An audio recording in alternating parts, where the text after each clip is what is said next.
आंथ' 100% आङो माने देरहागोन देरहायैनि खुनु बाथ्रानो गैया आरो देग्लाय आरो साबसिन देरहागोन होननानै आं साननानै लादों गामाखालि समफ्राव जेरैबायदि देरहाबोदों बेनिख्रुइ साबसिनै गोरलैसिनै बांसिनै माने देरहानो हागोन बेखौ एकदम रोखा रोखा माने फैसालियाव सिनेमानि सावगारिखौ जों रोखा रोखा जेरैहाय नायनानै बुजिनो हायो जों दा एखेबारे जोंनि आइ आफा रायजो राजानि महर मोखांखौ नायनानै जोंनि समस्तिनि गासैबो माने रायजोफोरनि सापर्ट बेखौ नुनानै बाहागो लानायखौ नुनानै जों रोखायै बुंनो हाबाय जे दतमा समस्तियाव आं एबार बिराद गोरलैसिनै साबसिनै देरहानो हागोना रोखा बेवहाय गुबुन दलफ्रा खाथियाव सफैनाय नङा। नोंथांनि नमिनेसन लाइखौ दिनै गथायबाय माबादि मोनदों गोसोआव? खालि आंल' नङा गासै जोंनि बिपिएफ हान्जाजों थिसनजानाय क'क्राझार जिल्लानि सिङाव थानाय मोनबा एमएलए समस्ति 1 नम्बर गसाइगाव 2 नम्बर दतमा 3 नम्बर क'क्राझार 4 नम्बर बावखुंग्रि आरो 5 नम्बर माने मा होनो जोंहा पर्बजरा एमएलए समस्तिनि जोंनि साबा जायफोर बिजाथिफोर दिनै जों ज' खनसेयैनो बेवहाय जोंनि नमिनेसन पेपारखौ गथायदों आरो बे नमिनेसन पेपारखौ गथायनायनि बाथ्राखौ खोनानाय लोगो लोगो मोनफ्रोमबो समस्तिनि भटार रायजो राजाफ्रा बिपिएफखौ जिहेतु मोजां मोनो आंगोयै गोसो गोरबोजों बिथांमोनहा बजबनानै लायो आरो बिपिएफखौनो बिसोरो थै-थां मदद होनानै ओइबारबो देरहाहोनायनि थाखाय जिहेतु साफ्रोमबो थांखि लादों बे हिसाबै दिनै बिथांमोनहा जोङो बिथांमोनखौ एफा बुरजा मानसि फैनांगौ होननानै हांख्राय हराखैमोनब्लाबो लेंहराखैमोनब्लाबो गावसोरनो गावसोर गोसो जानानै बेबायदि मोनसे अखा बांखानि बोथोरावबो बिथांमोनहा गिदजाब फालो फालो फैनानै जोंनो मददखौ होफैदों जोंनो आशीर्बादखौ होफैदों आरो जोंखौ हेफाजाब होनानै जों बिपिएफजोंनो दं होननानै जोंनो मोनसे माने बिसास मोनसे आस्थाखौ बिथांमोना दिनै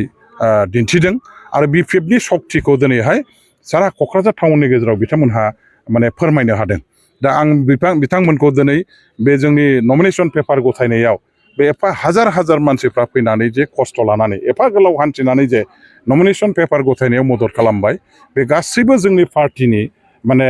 सेन्ट्रेल कमिटि जिल्ला कमिटि ब्लक प्राइमारि कमिटि आरो बेजों लोगोसे जेसेबां नेता रायजो राजा आइ आफा कर्मिफोर दङ सापर्टारफोर दं आं गोरबो गोसो सिंनिफ्राय बिथांमोनखौ हाजासे खुलुमनाय आरो साबायखर आरो गोजोननायखौ फोरमायहरबाय। लोगोसे दिनैनि बे नमिनेसन पेपार गथायनायनि गेजेरजों जों बेखौ रोखायै फोरमायनो हायो जे फैगौ 9 तारिख एप्रिलाव जानो गोनां बिसायख'थियाव जोंनि बिपिएफ हान्जाजों थिसनजानाय क'क्राझार जिल्लानि मोनबाबो एमएलए समस्तिनि बिजाथिफ्रा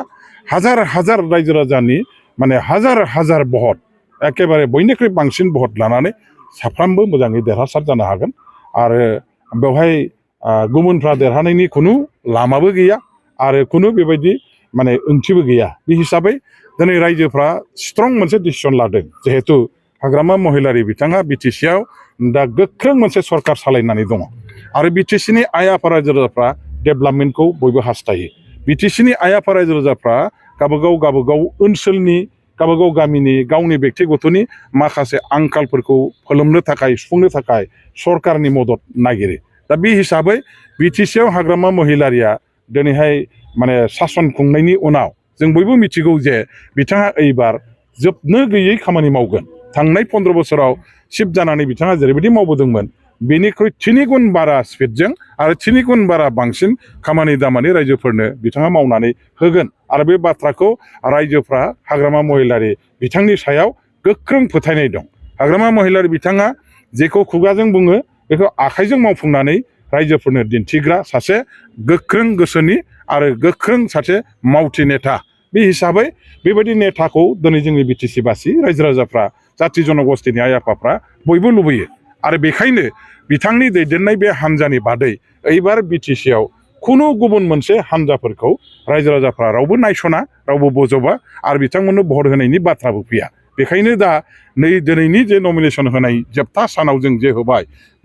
बे गासैबो नमिनेसन होग्रा जोंनि केन्डिडेटफ्रा गोबां बयनिख्रुइ बांसिन भट मोननानै माने देरहासार जागोन आरो जोंनो बे ओनसोलनि मोनसे बयनिख्रुइबो शक्तिशालिसिन राजनितिक दल रायजोफोरनि माने